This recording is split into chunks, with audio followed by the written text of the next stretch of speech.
for another sports office, and we're with the world champion boxer Holly Holm, who happens to join us. And Holly, you've been here before, so you know the drill. I've been here before. Yeah. And you know, I know your recent fight turned out not like how you wanted it, but at the same time, it was one of those things where it could be a learning experience. I'm sure. Oh yeah, I've learned more from this fight than any fight that I've been in, and you know, there's a lot of things I learned even from training for this fight. Maybe I was really active, just taking whatever fight, and you know, I never look ahead at any fight. And the last 3 fights have kind of been scheduled like this is what you like. This is gonna be this fight, this fight, this fight, and maybe I got a little distracted, but you know, I have no excuses. My training was good. My training partners were great. My trainers were great. Everything was fine. It just was a bad night. No, did you feel like you got out of your plan a little bit? Like felt like, well, hey, you know, I want to give it to her. I want to finish this and maybe start. Yeah, I feel like I lost focus in the middle of the fight. I felt fine for the first few rounds, and the more that she would land punches or I would land punches, the more I wanted to land, and I got a little too focused on, a little too focused on offensive and not being so careful of the defensive, and it wound up turning into what happens when you forget about defense. Now, you know, after that fight, your fans here, you guys seem like you have a special connection. And so after that fight, you know, I even had people asking me, "Oh, how's Holly? Is she going to continue fighting?" What would you say to them now? To all of them, Yeah. you know, like I'm sure you appreciate all their support Yeah. and their concern and stuff like that. And even people asking you, "Are you going to still fight?" and stuff like that. What would you say to, if you could just say it to all of them? Well, you know, I think a lot of people, you know, I have had majority of my career has been here.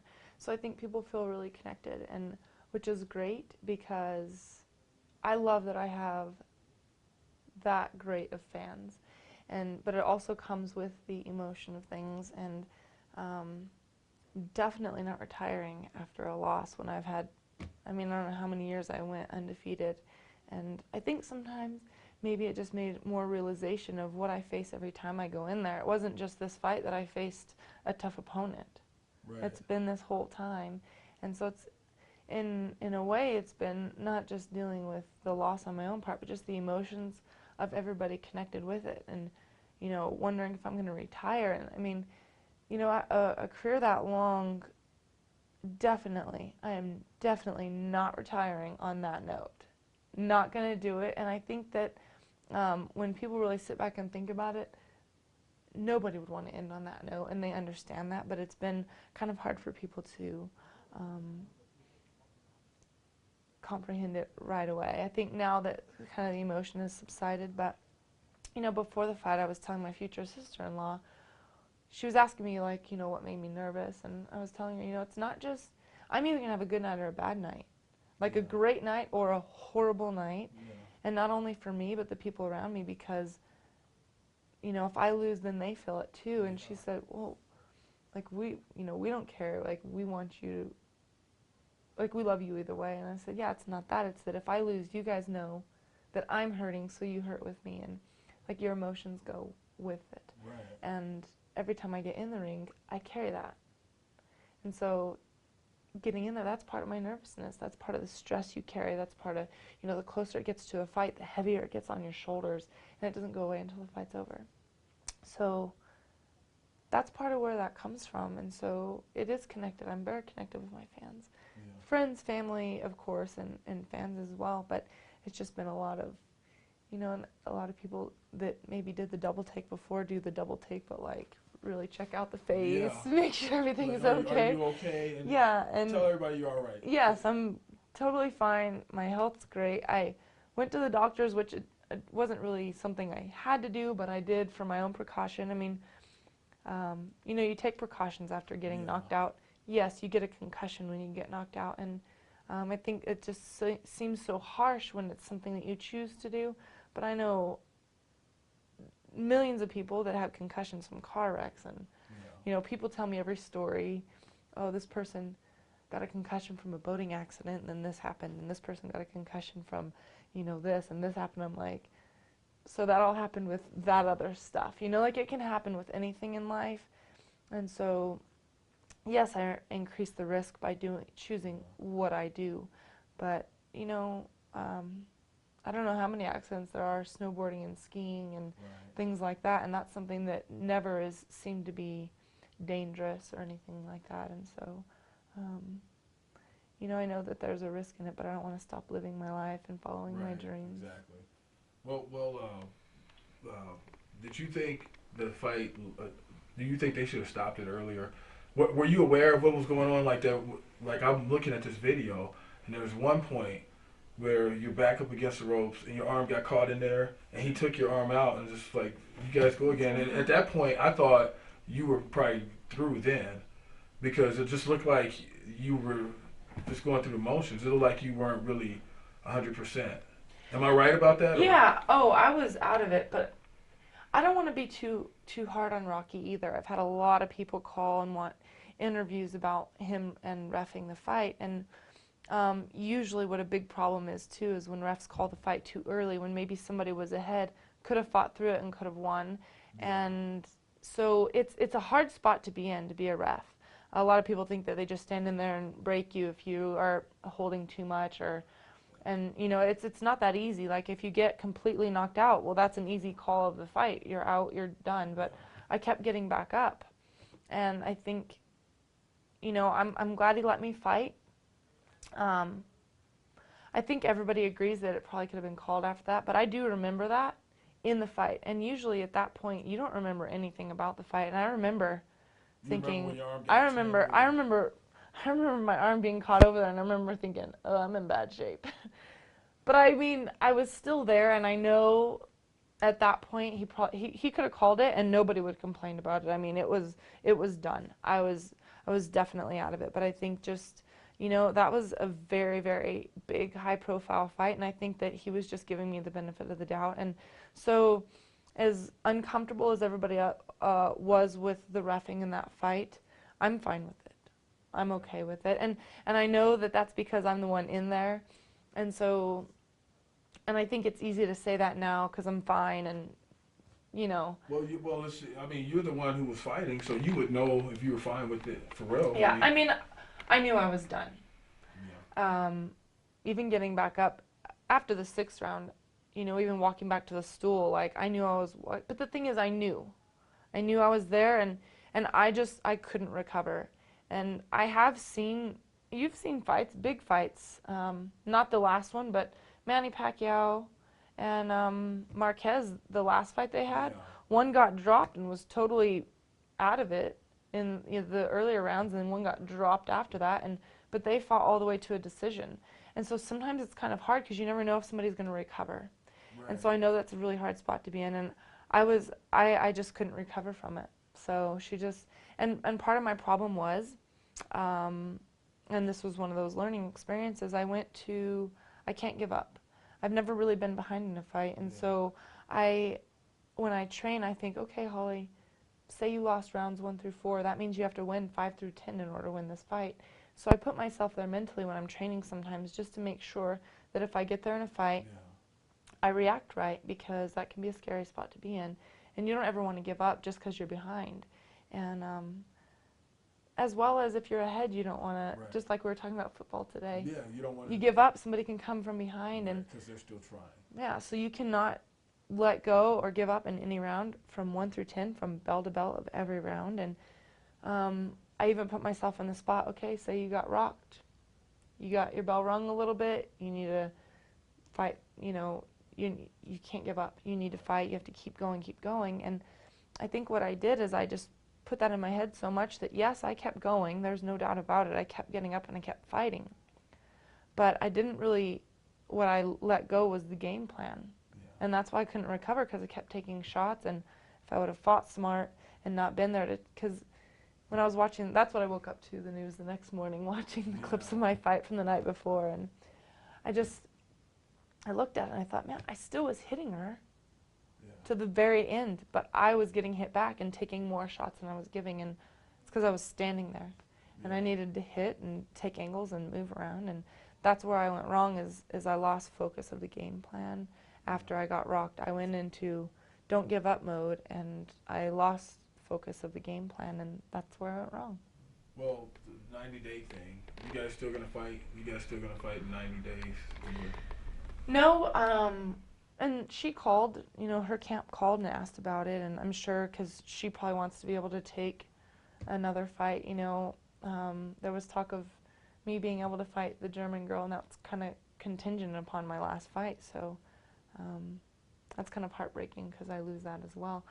But I'm sure that she probably wants to put another fight together if she's not bound to that 90 days. And being that I got cut, you don't want to take a fight right away anyway. It's just going to reopen. And you got to take a month off of sparring if you want to be safe. Yeah. You don't want to be taking shots after a concussion. So, I mean, as good as I feel and I want to go spar, you just, it's time off. And maybe I needed it. Maybe I was going too much. Maybe I needed a break. Maybe I was overtraining, and like I said, my fight, I had great training. I wasn't overtrained, but maybe even just mentally I needed a break. And if right now I don't have a fight scheduled, I might as well use this time to relax, recoup, and just enjoy all the other things in my life as well. Well, so how, do you know how much time you're gonna take off, because you MMA and boxing, you got the combo career going. Yeah. Do you? I think it really kind of depends on when we get married. We're kind of planning that, and so if that's more towards the summer, maybe we can get a fight in before. If it's more in the spring, we might wait and do it in the summer. And so, and I think, and especially now with her confidence after the last fight, I think she's going to be willing to take a rematch at any point. So I think that we'll be able to get in there, just kind of, I'm going to let it fall into place. And that's what has worked for me in the past. So I'm just going to let that happen. And letting things fall into place has been good for my career to this point. So I might as well let it stay that way. I think a lot of times people feel that they really need to push to fight now, because they might not have another opportunity around the corner. And I've been fortunate with Lenny that he has kept me fighting active, and I've been more active than anybody in our gym. And so I'm always training, always. And it is refreshing to kind of just have a little bit of time. I hate that it was because of forced time off. That hurts my heart more than anything. I would rather this be by choice, like come off of a great win and think, oh, I kind of need a break now. And so, a lot of people only fight. It's good if they get 2 fights a year sometimes. So even if it was the summer and then December again, or, between last December 4th and this December 2nd, that's 5 fights. There's nobody in our gym that fought 5 times in a year. When you think of an 8-week training camp, you probably needed to break. That's just, yeah. Your future husband, he how did he do with that fight? He probably hurt him more. You know what? He was, and that's what I tell him. I told him, I think when you love somebody and you definitely see them, like go through it, it like almost hurts them worse.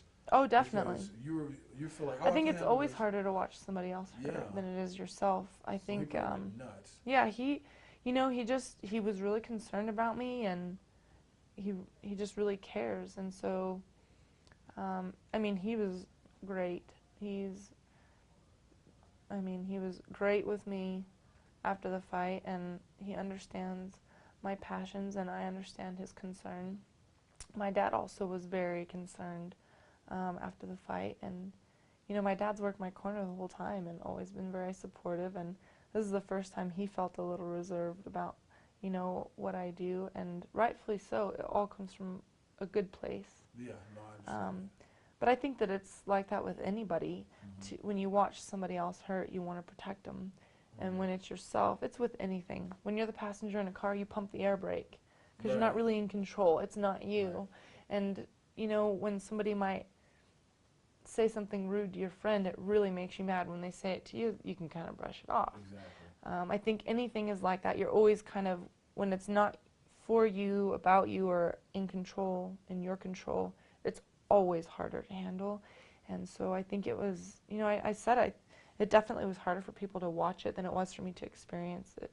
And I mean, in different ways, trust me, experiencing the loss has been, it's been on my heart. But physically, I feel great. You spoiled us. We all got used to you. I couldn't even. I watched it once, and I haven't watched it since.